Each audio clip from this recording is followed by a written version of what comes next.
انسان مارا جائے، یہ کیسا ناشکرا ہے۔ اسے اللہ نے کس چیز سے بنایا؟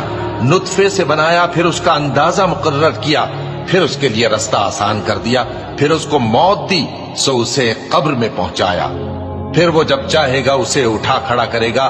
کچھ شک نہیں کہ اللہ نے اسے جو حکم دیا اس نے اس پر عمل نہ کیا۔ تو انسان کو چاہیے کہ اپنے کھانے کی طرف نظر کرے۔